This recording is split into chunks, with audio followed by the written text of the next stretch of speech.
What is up? Welcome back to RSR and welcome to Oulton Park, where we're going to be taking place in a Porsche Cup race here on iRacing. Oulton being a free track and the PCup being known for a little bit of chaos means I'm not quite sure what I'm getting into in this one. I do know, however, is we're going to have to fight from the midfield as an off-track at Lodge ruined our second lap, so we are going to be starting P12 in this one. We are waiting for the lights to go out, and there they go. We get a great jump off the line, passing both John O'Hara and Simon Stojanovic as we pick up 2 spots before we even get to turn 1. We have our sights set now on Elias De Weaver.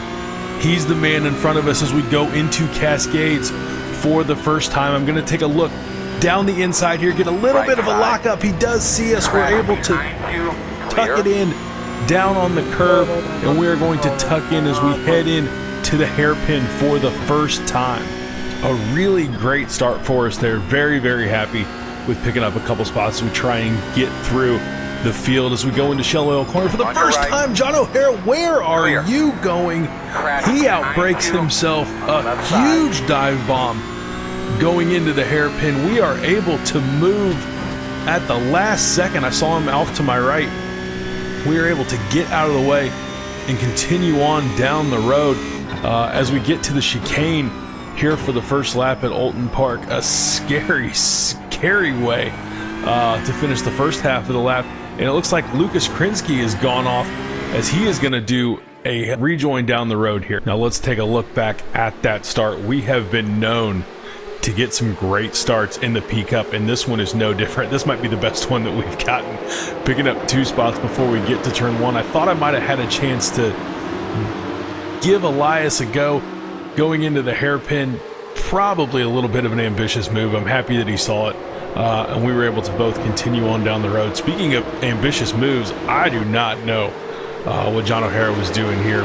Broke entirely too late, didn't quite make the corner.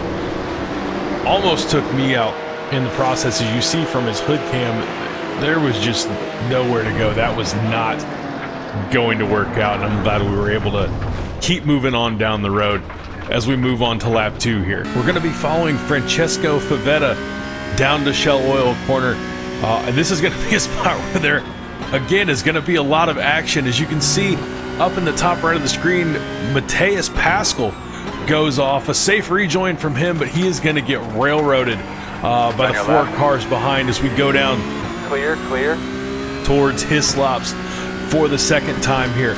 It looks like I might be able to get a little run on Favetta. I'm going to peek to the inside, think better of it. Don't think I'm going to be able to get that one done. And from way downtown, Pascal comes from behind, and that's going to be a 4X. That's going to give us a 6X early on the second lap, and we haven't really even done anything. We haven't gotten to that much trouble ourselves. It's been others. As you can see, Pascal unfortunately can't get it slowed into Shell Oil's corner. This looks like it might be a theme of the race for a lot of us. Hopefully we're able to get it slowed as we go in there. I was a little harsh on him as we look back at the replay. That's not a lot of contact there, iRacing. I don't know that anybody deserved a 4X for that one.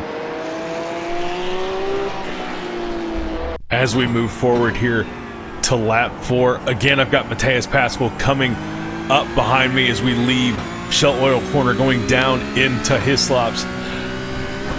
Unfortunately for me, it looks like he's just going to be the quicker car today. I'm hoping he doesn't make another lunge, but I'm not hopeful as he comes firing up the inside. I give him room. He gives me a little bit of room, but I don't know what happened there. I don't know if he had a little wiggle.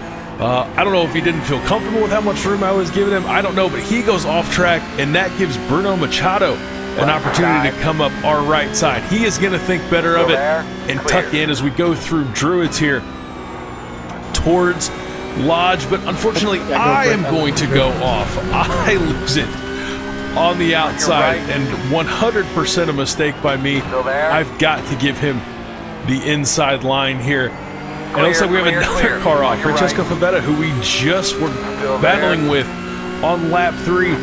He goes off, and he is absolutely going to get railroaded by these cars, but he gets it back up to speed. Kudos to him.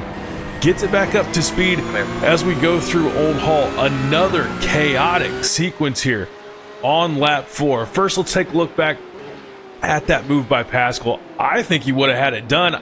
I don't know what happened. I don't know what made him drift wide there, but as you can see, he ended up losing 3 positions on that move. That gave Bruno Machado an opportunity to tuck up behind us, and this car was very, very quick. That was an unforced error by me, but if I'm being honest, I don't think that was the guy I was going to keep behind me for the remainder of the race. Up front, Francesco Favetta goes off, and look at these cars behind. First off, we'll see him missing his braking point. Obviously, you saw us do that in qualifying, so I've got a soft spot for losing it there at Lodge. But look at these cars coming at him. Those are some hungry dogs looking to hunt. We try and go down the inside, but unfortunately, we can't carry enough speed and we aren't able to make it stick. We continue on lap 5 here as we come out of Shell Oil Corner down to Hislops again. I swear there are more parts to the track than this, but unfortunately, this is where all the action is happening. We are coming down to chase down Francesco Favetta again. We are a little ways away to make a move, but it looks like he's going to lose it. He loses the back end. Oh, I thought he was going to come back onto the track, but a safe rejoin from him, and that is going to give us actually a little bit of a gap to Lucas Krinsky. Man, poor Francesco. That guy is having a rough lap 5. Just loses it going through Hislops, and that is going to be 3 more cars that are going to be able to make it through as he continues to drop back in the field here.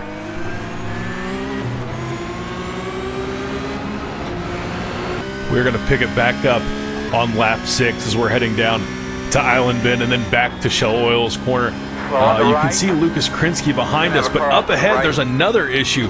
Horacio Mendez Torres loses it, kind of a weird spot. We'll have to go back and take a look at this one. But as we go down to Hislops this time, Lucas is tucking in behind us. There's a lot of laps to go. I can tell that he is going to be the faster driver here, so I'm going to tuck it to the left side, give him the easy move down the right. Hopefully we're going to be able to follow him around for a little bit and catch some of these cars in front of us. There's absolutely no need to fight with him at this point in the race, but Horacio just loses it in a weird spot there. Island Bend's kind of an interesting spot to lose the car. Unfortunately gets tagged by Elias there as he goes by. But that is going to allow us to pick up a spot, but only for a couple of corners. As once again, we just decided that we were going to let Lucas have this one. There were too many laps left to try and fight him. We weren't going to keep a faster driver behind us for 11 laps here. And we were going to let him just cruise on by. And after that move by Lucas, not a whole lot to talk about. Just a lot of following cars in front of us. We were able to pick up another spot here as Basta Rouge, looks like he dipped a tire going into Cascades. Unfortunate for him, he was well ahead, maybe pushing too hard at a time that he didn't need to, but we will take that free spot, and that will move us up into 6 as we get in to lap 16 here. You can see the interval in between us and Elias DeWeaver. We've been able to pick up a little over 8 tenths over the last 3 laps. We are now within 8 tenths as we come down towards Druids.